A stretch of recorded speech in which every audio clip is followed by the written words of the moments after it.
오늘도 말씀을 통해서 은혜 받는 시간 되시기를 바라겠습니다. 늘 예배드릴 때마다 하나님이 우리에게 성령으로 역사하셔서 우리의 생각을 훨씬 뛰어넘게 은혜가 되어지고 또 희망이 되어지고 큰 위로의 말씀이 되어준 줄로 믿습니다. 이 어려울 때일수록 더 우리 예배를 통해서 은혜가 넘치기를 바라겠습니다. 오늘은 가정의 불행, 이 호세아를 통해서 이 호세아의 예언자 호세아는 참 불행한 가정의 사람이었습니다. 그래서 이 가정의 불행, 우리는 가정에 많은 불행을 우리는 가지고 있습니다. 그래서 가정의 불행과 선지자 호세아, 하나님의 선지자 호세아도 굉장한 가정에 많은 약점과 부끄러움과 수치와 많은 슬픔을 가진 사람이었기 때문에 하나님은 이런 가정 속에 있는 사람들을 통해서도 얼마든지 우리를 불러서 하나님의 나라를 위하여 귀하게 쓰임받고 사명자가 되게 하시고 우리를 사용하신다는 사실을 알 수가 있습니다. 오늘 읽은 이 호세아서는 이 호세아는 참으로 남편으로서 참 자상하고 상당히 착한 선량한 그런 남편이거든요. 그런데 이런 남편을 배반했어요. 그의 아내가 여기 고멜이라는 아내가 나오는데 그 아내가 그 남편을 배반하고 또 더 나가서 있을 수 없는 죄를 져요. 간음을 합니다. 간음을 하고 그러한 이 아내를 이 남편은 용서합니다. 그걸 용서하고 또 그러한 아내를 또 사랑해서 다시 회복해서 아내로 맞아들이는 그런 내용이거든요. 그런 가정인데 이 가정의 모습이 뭐냐면 이스라엘과 하나님과의 관계를 표현하는 거예요. 하나님과 이스라엘 백성 남편과 아내의 관계인데 이 좋으신 하나님, 사랑의 하나님을 배신하고 떠나고 다른 남편인 이 남편과 같은 바알신, 아세라신, 다른 나라 신들을 따라간 거죠. 그래서 영적으로 간음한 이스라엘 백성들을 호세아가 자기 아내를 사랑해서 함께 행복한 가정을 꾸민 것처럼 하나님도 이스라엘 백성을 회개케 해서 함으로 그들을 다 용서하시는 것입니다. 이스라엘 모든 죄를 다 용서하시고 깨끗게 해서 하나님과 다시 남편과 아내의 관계를 맺어서 이스라엘 민족을 영원히 내가 사랑하시겠다는 그런 말씀을 우리에게 보여주는 하나의 예언의 말씀이죠. 이런 말씀이 바로 호세아서의 대략적인 내용이었습니다. 그래서 이 호세아서는 하나님이 누구인가? 하나님은 자비와 긍휼과 인애가 많으신 분이에요. 뭐 율법을 주장하고 무슨 제사를 잘 지내야 되고 뭐 모세의 율법이 엄격하고 심판한 그런 하나님이 아니라 그 하나님은 아버지와 같이 아주 자연스러운 아버지와 같이 용서하고 사랑하고 그리고 또 인애스럽고 긍휼이 많다, 불쌍해 보는 그런 아버지의 심정의 하나님을 보여주고 있는 것이 이 호세아서인데, 호세아서는 구약 성경 중에서 가장 사랑의 하나님을 보여주고 있는 거예요. 사랑이 그냥 뜨겁게 열정으로 불타는 그러한 하나님의 모습을 소개하고 있습니다. 그래서 이 호세아서를 구약 성경 중에 신약이다 이렇게 말하고 있어요. 신약은 예수님이 오신 때니까 예수님의 그 십자가에서 우리를 사랑하신 그 모습을 해서 이 호세아서는 구약 성경의 신약이다 이렇게 복음서 같이 그렇게 인정하고 있고, 하나님의 무한한 사랑을 보여주고 있는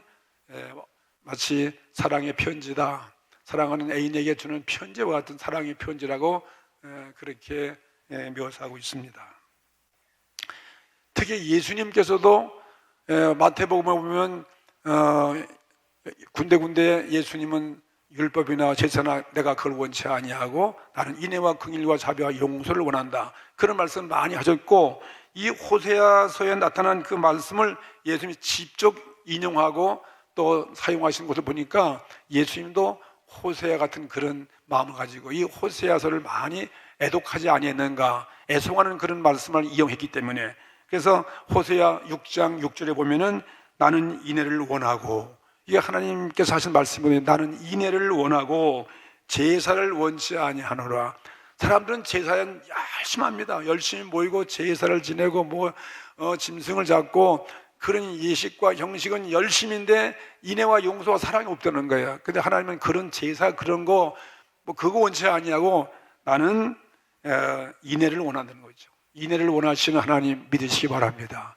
오늘도 우리 예배 가운데 오셔서 하나님 우리 예배가 어떻게든 그걸 원하는 것이 아니라 우리들을 용서하고 우리를 사랑하시는 그 인애를 원하시는 하나님을 여러분이 아셔야 됩니다. 하나님은 의식보다 애정을 더 기뻐하신다. 우리도 우리 본신이 이 사랑과 애정은 얼마나 좋습니까? 딱딱한 규율보다도 참 이렇게 애정이 많고 용서가 되어지고 관용해 줄 수 있고 이해된다면 우리 얼마나 감사하겠습니까? 호세아는 어떤 분이냐면 가정적으로 매우 불행한 사람이었습니다. 이 호세아가 참 좋은 남편인데 좋은 사람인데 참 불행한 사람이었어요. 왜 하나님이 이 좋은 사람이 이런 불행한 가정을 줬을까? 참 이해가 안 될 수도 있습니다. 그러나 오늘 우리가 이 사회를 살면서 우리 현실을 볼 때 우리도 그런 환경에 많이 빠져서 의심할 때가 많잖아. 나는 왜 이런 가운데 빠져 있는가? 왜 나의 가정에 이런 문제가 있는가? 왜 나에게 이렇게 부끄러운 문제가 있을까 하고 말이죠. 그렇잖아요. 우리는 낙심할 필요 없습니다. 하나님은 불행한 사람들을 다 만나서 성령이 우리 가운데 임재하시면 어떤 사람도 관계없이 다 고치고 치유하시고 완벽한 사람을 만들어서 하나님의 위대한 도구로 사용하여 주시는 것입니다. 하나님은 호세아를 불러서 하나님의 사랑이에요. 하나님의 사랑을 인류에게 전하는 그런 구원의 위대한 선지자로 사용하여 주셨습니다. 하나님의 사람들, 하나님께 쓰임받은 모든 예언자들 모두 다 보면 하나님의 부르심이 있었어요. 다 그 모든 하나님의 부르심 받은 위인들이 말이죠. 전부 다 한결같이 좋은 사람은 별로 없어요. 다 안 좋은 불행한 사람들이었어요. 그 불행한 사람들 통해서 하나님은 영광을 받으시는 것입니다. 하나님의 부르심을 입지 않고는 어떤 사람도 누구도 하나님의 사업을 위대하게 수행할 수가 없어요. 하나님의 부르심을 받아야만 그 일을 할 수 있다 이것입니다. 하나님이 다시 말하면 하나님이 함께 할 때 큰 일을 할 수 있다 이것입니다. 하나님께 특별히 부르심을 입음으로써 어떤 위인도 어떤 평범한 보통 사람도 다 같이 하나님이 우리를 불러주신다면, 하나님이 저와 여러분을 만나 주신다면 다 같이 위대하게 쓰임받게 만들어 가시는 것입니다. 그래서 하나님의 부르심을 받은 여러 모습이 있는데, 먼저 우리는 모세를 볼 수 있지 않겠습니까? 모세, 이스라엘 위대한 영도자, 인류에서 가장 위대한 사람 아니에요? 이런 이 모세도 그가 실수해서 사람을 죽이고 그 왕궁에서 쫓겨나가지고 저 광활한 황량한 광야 미디안 땅에 가서 주사일생으로 목숨을 건지고 거기에서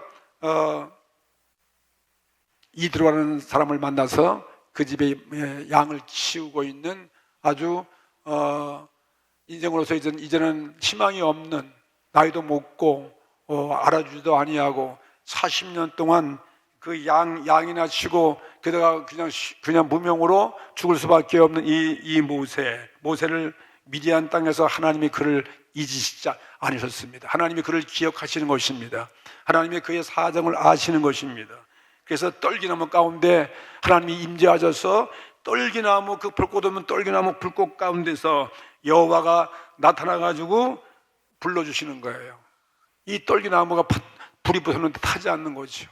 이게 하나님의 기쁜 뜻이 있는 곳입니다. 하나님이 그런 곳에, 떨기나무 같은 곳에 임재하셔서 그 떨기나무도 불타지 않게 하시고 거기에서 모세를 불러서 모세에게 이스라엘 백성들을 저 애굽에서 구원해내라는 위대한 그런 사명을 주시는 것을 우리는 잘 알고 있습니다.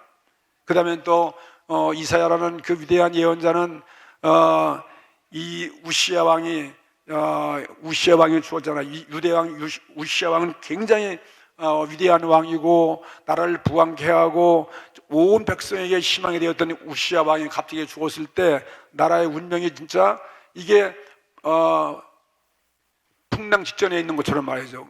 앞으로 희망이 없는 거죠. 그렇게 절망한 그 시대에 이 이사야가 성소에 나가서 나라와 민족을 위해서 기도하고 있을 때 그 성전에서 하나님을 만나게 되고 하나님의 부르심 받고 이사야가 하나님께 부르심 받고 그리고 나가서 예언자의 큰 사명을 감당하는 이런 위대한 사건이 벌어진 것이 이사야가 성전에서 우시야 왕이 죽었을 때 하나님 앞에 부르심을 받은 사건이 있습니다. 또 예레미야도 마찬가지예요. 예레미야도 위대한 선지자인데 그는 아주 나이도 어리고 참 능력도 없고 그래서 그는 말에 자신이 없는 사람이 자기가 어린애 같아서 말도 할 수 없는 그런 말에 자신이 없었지만 하나님께 부름받으니까 하나님께서 그 예레미야에게 말에 힘이 있게 하고 능력이 있게 하고 감당할 수 없는 그러한 하나님의 예언의 말씀을 줘가지고 그가 하나님께 부름받아서 마치 유다 민족의 마지막 그 말기 때 위대한 선지자의 사명을 감당한 사람도 역시 예레미야였습니다.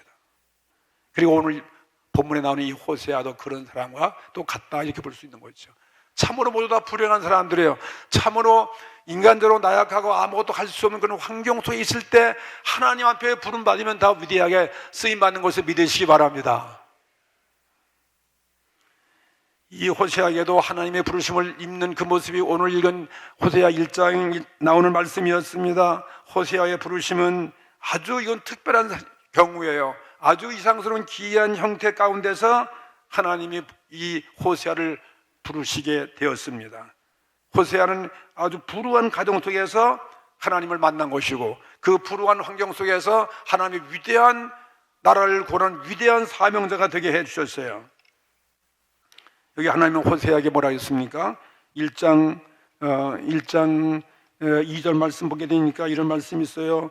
너는 가서 그랬어요. 너는 가서 음란한 아내를 취하여 음란한 자식들을 낳으라. 이 나라가 여호와를 떠나 크게 행음함이니라.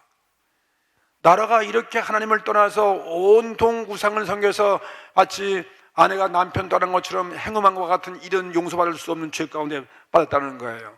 온통 온 사회가 말이죠. 그러면서 하시는 말씀이 너는 음란한 아내를 취해서 음란한 자식을 낳으라는 것입니다.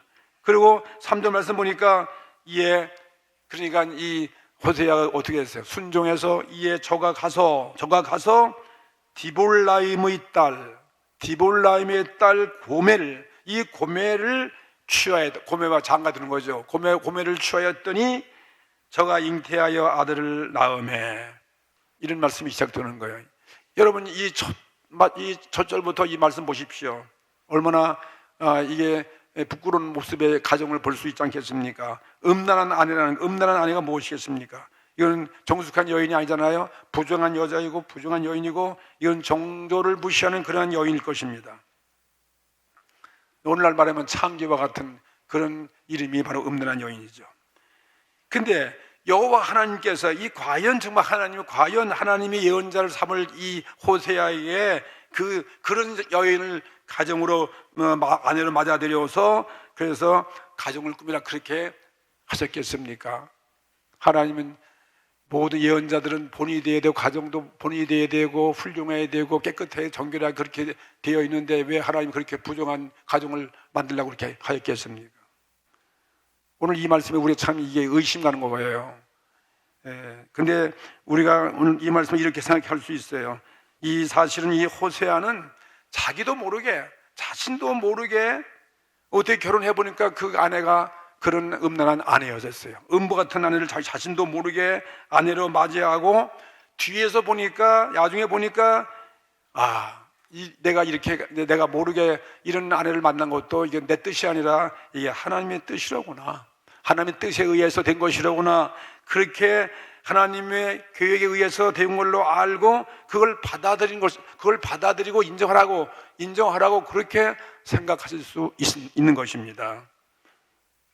왜냐하면 그 당시 사회가 히브리인들의 인생관이 다 그런 신앙관들이에요. 모두가 다 하나님의 의지와 섭리에 의해서 이루어진 것이지 자기의 의지대로 되는 것이 아니다. 그런 신앙관이 있었거든요. 그래서 호세아는 자기가 잘못 실수해가지고 이 음란한 음부 아내인 이 아내를 맞아서 정말 그것 때문에 매우 견딜 수 없는 상처를 받고 인생을 포기하고 싶기도 하고 좌우지간 그런 어려운 환경 가운데 쓴맛을 보고 고난을 맛본 후에 모든 부끄러움을 다 당하고 나서 후에 보니까 이것이 모두가 다 하나님의 거룩한 섭리에 의해서 자기를 예언자로 만들고 선자로 만들기 위해서 하나님의 그런 섭리에 의해서 내가 이러한 가정을 가졌다 하는 것을 비로소 깨닫고 이렇게 말씀을 한 것입니다.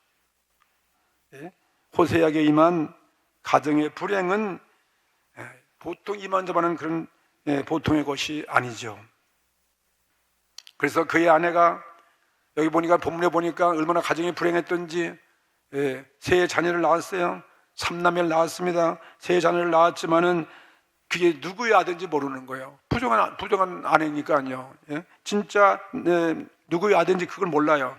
그래서 이 호세아는 그 어떤 자녀도 자기 자녀로 인정할 수 없는 거예요. 알 수가 없어요.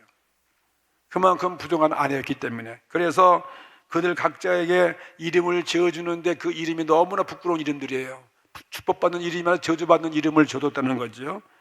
상스럽지 못한 그런 이름을 붙였습니다. 그래서 이 장자의 이름을 아들을 낳았는데 그 이름을 하나님은 이스라엘이라 이스라엘이라는 거 이스라엘이라고 불렀어요. 이스라엘은 이거는 아주 안 좋은 땅의 이름 아니에요. 아합의 가정이 다 죄를 지어서 이스라엘 땅에서 온 자녀들이 다 하나님의 심판을 받고 또 그 아합 자손을 죽인 그 예후의 가정도 마지막에 또 타락해서 그 이스라엘 땅에서 하나님이 심판을 받는 하나님의 죽임을 받는 그런 불행한 땅의 이름이 이스라엘이거든요. 이스라엘은 하나님의 심판을 의미하는 뜻이었죠. 그렇게 이름을 지라는 거예요. 누가 아들을 낳아서 그렇게 이름 짓는 게 어디 있겠습니까? 자녀 낳으면 가장 복받는 이름, 좋은 이름을 지어주는 게 그의 부모의 심정이죠. 근데 이 모습은 우리 모습 보면 이스라엘 백성들의 그 모습을 깨닫게 하기 위해서 이렇게 하시는 거야. 하나님께서요. 한 가정을 택해가지고 이스라엘의 앞으로 임하려는 그 하나님의 심판을 예표하는 그 이름이 이스라엘이에요. 이스라엘이 아니라 이스라엘이라는 땅이죠. 다음에 또 딸을 낳는데 그 딸의 이름을 로루하마라고 하라. 로루하마. 그렇게 이름을 지라는 거죠. 이 로루하마는 무슨 뜻이냐면은 긍휼히 여김을 받지 못하는 자의 뜻이다. 하나님은 우리 인애와 자비와 긍휼의 아버지인데 하나님께 긍휼과 인애를 받지 못하면 어떻게 되겠습니까? 버림받은 거 아니겠어요? 그러니까 자녀에게 이렇게 불행한 이름을 지을 정도로 그 가정은 행복하지 못한 가정이죠. 로루하마, 긍휼히 여김을 받지 못하는 자의 뜻으로 그렇게 그 이름을 지은 것은 그 아버지가 모르기 때문에 이 딸도 아버지가 누군지 모른다. 내가 사랑할 필요 없다. 그래서 그렇게 이름을 줬다. 그 이름을 지으라고 명령했습니다. 그 다음에 또 셋째 아들을 낳았죠. 셋째 아들은 그는 로암미라고 불렀습니다. 로암미는 이게 노골적으로 자기 자식이 아니다. 이건 내 자식이 아니다는 것이죠. 이 자기 자식이 아닌 걸 누가 사랑하겠습니까? 하나님이 이스라엘 백성을 지금 그렇게 본다는 거예요. 그래서 이 로암미는 자기 자식이 아닌 것이 명백하기 때문에 이건 내 자식이 아니라는 뜻이 이름으로 지어줬다 이것입니다. 이런 가정 환경을 한번 보십시오. 이 얼마나 이 가정 불행한 가정이겠습니까? 슬픈 가정이죠. 이 모습을 볼 때 호세아의 그 마음을 우리가 이해하셔야 돼요. 호세아의 그 마음이 어떠한지를 우리는 충분히 헤아려 알 수 있습니다. 이거는 이런 환경 가운데 빠지면 이것은 가정의 불행뿐 아니라 이건 인생의 불행이고 인생의 불행이 많다고 하지만 우리가 이런 가정에서의 이 가정의 불행만큼 이렇게 어려운 것은 이 세상에 없는 것이죠. 이러한 상황은 가정의 파괴뿐만 아니라 인생의 파괴도 될 수밖에 없는 이러한 형편. 이렇게 참 다정다감한 이러한 이 호세 같은 사람에게 있어서 정말 견디기 어려운 고통이 있었음을 우리는 이 성경을 통해서 알 수 있습니다. 오늘날 젊은 사람들은 이 남녀관계, 사랑하는 사람과의 관계에서 그런 실현을 당했을 때 보면은 그 젊은 사람들은 쉽게 자기 인생도 포기하죠. 인생도 포기하고 자살하는 사람이 얼마나 많습니까? 자살도 하는 거죠. 호세아도 젊은 사람으로서 아마 그 당시 우리가 그런 모습을, 그런 환경 속에서 호세아도 별 수 없이 자기도 인생을 포기하고 정말 죽음을 각오하고 무덤을 향해서 사모했지 않겠는가, 그렇게 생각도 할 수가 있습니다. 이러한 사실을 모르는 이 아내 고멜이죠. 고멜, 이 우매 경박하고 이 아주 생각이 없는 여인이잖아요. 예? 아주 경박한 여인이고 우매한 여인, 부인, 이 아내는 디볼라임의 딸인데 이 고멜은 자기의 그 남편이 얼마나 훌륭한 사람인지, 이 자기의 남편이 어떤 사람인지를 알지 못하는 거예요. 그게 그게 어떤 우리들의 모습이라는 거예요. 오늘 이스라엘 백성의 모습을 그렇게 표현하고 있는 것입니다. 고멜은 온갖 죄를 다 지음으로써, 음행으로써 남편의 그 착한 남편의 심장을 막 찌르면서 그 자기가 한 일에 대해서 별로 나쁜 일을 한 것이라고 그런 생각하지 않는 것입니다. 아주 버림받은 사람이었죠. 하지만 이러한 때 어떻게 호세아가 하나님의 위대한 예언자, 선자의 사명을 감당할 수 있겠는가? 그런 환경 속에서, 그러나 하나님은 그런 환경 속에 있는 이 남편 호세아와 함께 하시는 것입니다. 하나님이 함께 하시면 불가능이 없는 것입니다. 하나님이 우리와 하나님의 성령으로 우리 가운데 와 계실 때 우리는 우리 힘으로 할 수 없는 위대한 일을 해낼 수 있는 거 아니겠습니까? 음부인 고멜 때문에 하나님은 호세아를 버리지 아니하시고 호세아를 자기에게로 부르시는 모습이 오늘 이 모습이에요. 성령의 감동으로 이 호세아는 자기 몸에 임한 그 불행과 고통의 그 의미를 하나님의 성령이 임재하셔서 그의 눈을 뜨게 하시고 깨닫게 하셔서 그 의미, 왜 나에게 이런 가정에 이런 고통이 있는가, 거기에 대한 것을 깨닫게 되어지는 것입니다. 성령이 우리와 함께 하시면 우리 정말 지혜와 어떤 문제를 해결할 수 있는 그 방법과 묘책도 주시는 것이고, 우리에게 인간의 생각을 초월해서 위대한 하나님의 생각으로 만들어 가신다는 사실을 믿으시기 바랍니다. 어떻게 이 호세아는 하나님의 성령이 임재할 때 어떤 생각을 하였겠습니까? 첫째로 내 가정의 불행, 내 인생의 불행, 내 자기의 불행은 이거는 나 혼자에게만 있는 것이 아니다, 그것을 알게 해주시는 거죠. 그 당시 이스라엘 유다의 민족의 그 사회가 다 이렇게 부패한 사회, 모두가 다 음란한 사회, 다 이렇게 하나님을 떠나가고 윤리 도덕적으로나 영적으로나 이렇게 타락한 그 시대에 있어서 이러한 불행한 사건이 호세아에게만 있겠는가? 우리는 흔히 생각할 때 왜 나에게만 하나님이 이렇게 어려움을 당하고 있습니까? 나에게만 왜 고통이 있습니까? 그렇게 말할 수 있지만 사실은 우리는 나보다 더 좋은 가정을 바라봤을 때 그런 느낌이 많이 있는데, 나와 같은 처지에 있는 사람이 이 땅 위에 얼마나 많은가, 저 밑을 내다보면 더 쉽게 이해할 수 있는 거죠. 나만 그런 것이 아닌 것이죠. 나만 타락한 우리 인간의 모습은 나보다 더 못하는 그런 가정도 수없이 많다 하는 사실을 알아야 되는 것입니다. 이 호세는 그걸 알게 되어 있어요. 자기 가정에 임한 그 불행은 그 당시 사회에 있어서 도덕이 너무나 문란했기 때문에 그건 보통 있을 수 있는 한 징조에 지나지 않았음을 그에게 알게 하시는 성령님의 감동이었습니다. 어떠한 무거운 짐이라 할지라도, 여러분, 나 혼자 지면 그게 힘들지만은 모든 자가 다 무거운 짐을 같이 함께 진다면은 어떻게 해요? 그 짐이 그렇게 무거워질 수가 없을 것입니다. 그냥 그렇게 살아가는 거죠. 자기 혼자만 그래야 되는데, 다 그런 시대에 함께 어떤 문제를 같이 짊어지면 그 짐이 그렇게 무거워지지 아니하고 가벼워질 수 있다 하는 것이었습니다. 호세아는 자기의 불행을, 나의 이 가정의 불행을, 모든 그 사회의 불행, 그걸로 간주한 거예요. 나의 이 불행이 사회의 불행이고 자기 불행은 온 국민의 불행으로서 느껴지게 이해가 되어졌습니다. 이스라엘의 현모 양초의 부인이 다 끊겼어요. 다 타락하고 다 범죄이기 때문에 그의 가정도 거기 이런 책으로 그의 가정도 파괴될 수밖에 없다는 것을 알게 되고 이해할 수 있게 되어 있는 것입니다. 오늘 우리 어떤 문제 가운데 있으면 그걸 잘 이해하셔야 돼요. 나 혼자만 그런 것이 아니라 모든 자가 다 그런 고통 가운데 있다. 나보다 더 못한 자가 있다는 사실을 알고 우리가 위로를 받을 수 있다 이것입니다.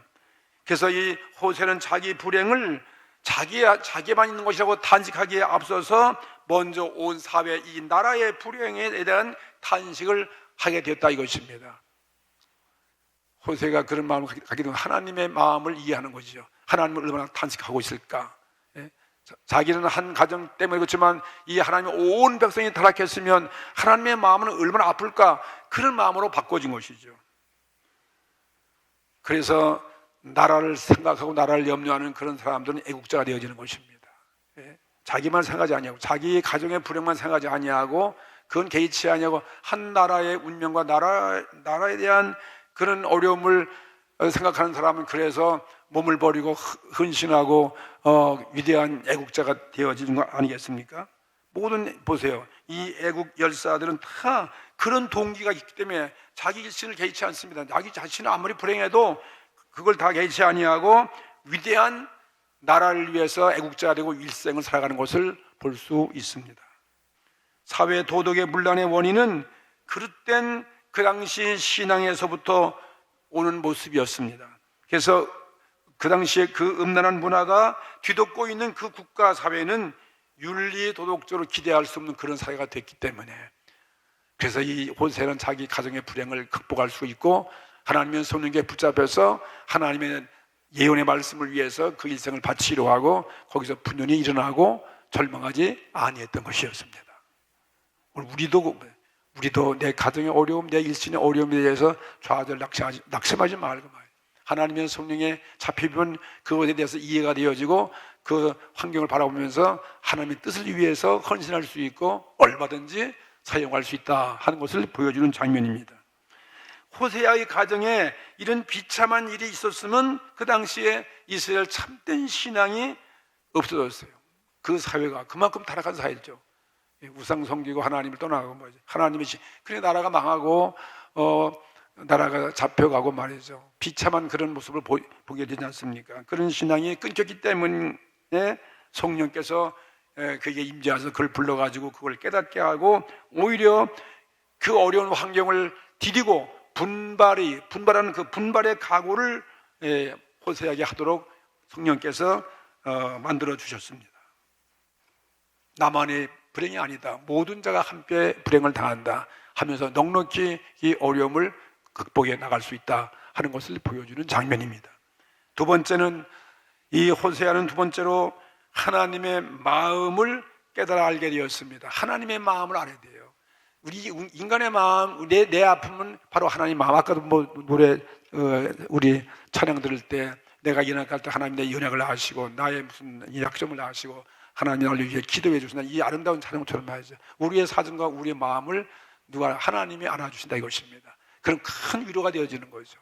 하나님이 알아주면 나와 함께 오셔서 하나님이 십자가 같이 져주고 우리와 같이 멍에를 져주고 예수님이 십자가 진 것처럼 내가 질 수 있도록 하나님이 도와주면 얼마나 힘이 나겠습니까? 하나님이 나와 함께 하셔서 같이 동감하고 그 어려움 가운데 동참한다면 우리에겐 못할 일이 하나도 없는 거예요. 하나님의 마음을 깨달아서 알게 되어서 호세는 가정 때문에 절대로 비극에 빠지지 아니했어요.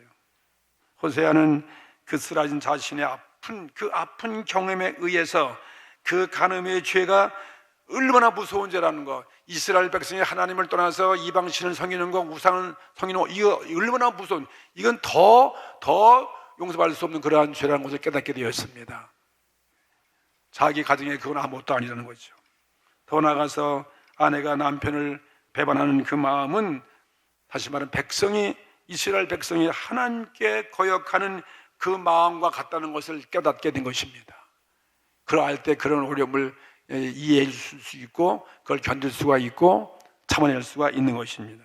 하나님과 백성과의 관계는, 이스라엘 백성들은 옛날부터 부모와 자식의 관계도 되지만은 남편과 아내의 관계예요. 그 부모와 자식의 관계보다 더 밀접한 관계는 이 사랑의 관계는 바로 남편과 아내의 관계인데, 부부의 관계죠. 부모와 자식은 이건 피로서 이어지는 것으로서 이건 끊을 수 없는 관계이지만은, 그러나 부부의 관계는 그렇잖아요. 부부의 관계는 사랑으로 맺어진 관계이기 때문에 이게 사랑이 끊어지면 이거는 큰 불행을 당하는 거죠. 사랑이 끊는 경우에는 그 부부의 관계가 다 끊어지는 것이고, 이거는 하나님과 남편에게 버림받는 관계이기 때문에 이건 무서운 관계잖아요. 이 사랑의 관계로 이어진 부부 관계다. 그러니까 이스라엘 백성이 하나님을 떠나가면 하나님이 그 백성들 다 버리는 것이니까 온 백성이 심판받을 수밖에 없다 이것입니다. 사랑은 그래서 강하지만, 이 강한 것이지만 동시에 약한 것이 사랑이에요. 강하지만 약한 게 사랑이에요. 예를 들면 뭐 같으면 꽃과 같은 거예요. 꽃이 얼마나 아름다워요. 사랑은 아름답지만 그 대신 약해요. 바람 불면 떨어지고 짓밟으면 다 으깨어지고, 그게 바로 꽃의 모습이에요. 단지 그 사랑의 관계는 열매를 맺었을 때, 꽃은 열매를 맺기 위한 꽃이었지, 그 열매를 맺으면 그 아름다운 곳은 다 사라지게 되어지고, 또 아름답지만 그 아름다운 곳은 섬세하고도 약한 것이 바로 꽃이다, 아름답다. 이걸 이렇게 사랑으로, 꽃으로 표현하고 있는 것입니다. 그래서 백성은 사랑으로 하나님께 이어지는 사랑의 관계로 이어지는 거예요. 부부관계, 사랑의 관계로 이어지는 것으로서 사랑을 버리는 때 하나님과의 관계는 끊어져 버린다 이것입니다. 그러니 이스라엘과 하나님 관계가 얼마나 이 사랑 관계가 중요한 것인가 하는 것을 보여주는 거예요. 그렇기 때문에 하나님을 배반한다, 이스라엘 백성이 하나님을 배반하고 다른 신을 섬기다는 것은, 이것은 바로 간음이라는 거예요. 다른 신을 섬기는 간음이에요. 하나님을 버리고 다른 우상을 섬기는 것이 간음이다, 이렇게 말하고 있습니다. 그래서 허무한 다른 신을 섬기는 것은 마치 음란한 여인 간부에게 가는 것과 같은 것이다, 이렇게 깨닫게 되어지는 것이죠. 호세아는 그 아내를 통해서, 그 간음에 의해서 이스라엘 백성이 여호와를 배반하고 그리고 바알을 섬기는 그 죄의 깊이를 깨닫게 되어지고, 그 두려움을 비로소 알게 된 것입니다. 그래서 나라와 민족을 위해서 큰 각오와 결단을 하고 선지자의 사명의 길로 나갈 수 있게 되었다 이것입니다. 그래서 호세아는 자기 가정에, 자기 일신에 당한 그 불행을 넉넉히 견디고 이겨낼 수 있었습니다. 자기의 경험을 통해서 오히려 그것이 큰 힘이 되어서 하나님의 위대한 선지자의 사명을 감당하게 된 거예요. 자기의 그 고통과 역경을 반전시켜가지고 더 승화시켜서 하나님께 쓰임받는 위대한 인생으로 변화가 되어버리고 만 것입니다. 그래서 그는 자기의 불행을 국가적인 불행의 일부다, 그 사회의 자기의 그 불행은 사회의 일환에 불과한 것이고, 더 나아가서 하나님의 탄식, 하나님의 그 아픔 탄식은 자기 자신에 비유해서 거룩한 그 하나님의 이름을 위해서 아주 이 호세아가 위대한 선지자로서 분기하여서 일생을 바치게 된 것입니다. 자기 자신을 극복한 거죠. 그래서 마침내 호세의 가정의 그 불행한 것은 하나님께 부름받는 동기가 된 거예요. 그런 어려운 환경 속에서요. 하나님께 부름을 입어가지고 위대한 예언자의 길을 가게 된 것입니다.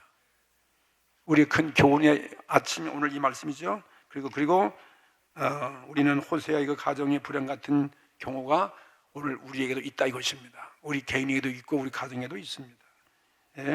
그렇다고 해서 우리가 좌절하거나 낙심하지 말라는 거예요. 열등의식에 빠지지 말라는 거예요. 절망하지 말라는 것입니다. 그리고 호세같이 성령의 은혜를 통해서 더 경험을 통해서 주의 영광을 위해서 내 일생을 드릴 수 있다는 것입니다. 내 환경은 절망이지만 성령이 나에게 임하시면 얼마든지 우리가 사용될 수 있는 거죠. 위대한 인물을 다 그런 환경 속에서 하나님이 그들을 불러서 성령을 입혀줘가지고 위대한 성공의 사람으로 만들어 가신 것입니다. 어떠한 비극이 있습니까? 어떠한 부끄러움이 있습니까? 어떠한 우리의 역경과 환경과 조건 가운데 빠져 있습니까? 나의 연약한 모습 보고 한탄하지 마십시오. 나의 모습만 탓하지 말고 오늘 하나님을 바라보는 그 길밖에 없어요. 하나님의 성령의 임재가 붙잡히면 능히 누구도 다 그 비극의 자리에서 일어나서 내 인생을 하나님께 쓰임받는 그런 삶을 살아갈 수가 있습니다. 우리는 용기를 내야 이 아침에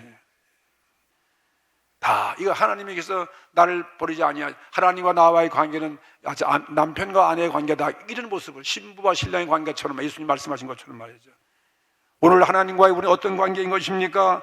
사랑의 관계를 맺은 예수님의 그 십자가 보혈로서 우리는 선택받은 신부란 사실을 여러분 기억하셔야 돼요. 그렇죠? 우리는 예수님 십자가 보혈로 우리를 구속해서 하나님께서 우리를 신부로 맞이한 말이에요. 하나님과의 그런 사랑의 관계만 갖고 있다면은 어떤 고난, 어떤 문제 앞에서 우리는 두려워 떨지 않습니다. 우리는 절망하지 않습니다. 죽음도 이길 수 있는 거예요. 죽음도. 예. 십자가 보혈로 우리는 선택받은 하나님의 자녀라는 사실을 믿으시기 바랍니다. 사도 바울 얼마나 복음을 위해서 예수님 만나가지고 말로 알 수 없는 그런 고통과 역경과 환난 가운데 빠져 있습니까? 그가 고백한 위대한 사랑의 관계에 대해서 이렇게 우리에게 마지막 말씀하신 거 읽어드리면서 오늘 말씀 마치겠습니다. 로마서 8장 35절 이하 말씀 아니에요? 로마서 8장 35절 이하에 누가 우리를 그리스도의 사랑에서 끊으려 했습니다. 우리를 끊을 자가 없어요. 사랑의 관계 맺은 이 사랑, 하나님은 우리에게 영원히 사랑하신다고 약속하셨어요. 우리가 반역해도 하나님 용서하시고 인내하시고 자비로우신 긍휼 많으시니까 용서하시는 하나님을 보여준 게 이 호세아예요. 누가 우리를 그리스도의 사랑에서 끊으리요? 환난이나 곤고나 핍박이나 기근이나 적신이나 무염이나 칼이랴 기록된 바 우리가 종일 주를 위하여 죽임을 당케 되며 도살할 양같이 여김을 받았나이다. 함과 같으니라. 그러나 이 모든 일에 우리를 사랑하시는 이로 말미암아 우리가 넉넉히 이기느니라. 할렐루야. 오늘 이 말씀 붙잡고 또 전진하고 또 자리에서 일어나시고 또 우리는 새로운 출발하시고 또 새로운 결단도 하고 내가 얼마든지 내 불우한 환경, 내 역경 속에서도 여러분은 승리할 수 있어요. 내 인생을 정말 주 앞에 드려지고 아름다운 내 남은 생애를 주 앞에 드릴 수 있지 않겠습니까? 이 어려운 환경 잘 극복하시를 주의 이름으로 축복합니다. 다 같이 말씀을 생각하시면서 이 가정의 불행하고 이 호세아를 생각하시면서 함께 여러분 문제가 무엇인지 이 문제를 이길 수 있는 능력으로 오늘도 성령을 통해서 저를 만나주시고 나를 점령하시고 내 이 어려움을 다 극복해 나갈 수 있는 그런 은혜를 허락하여 주시옵소서 하고 다 같이 합심해서 기도드리십시다.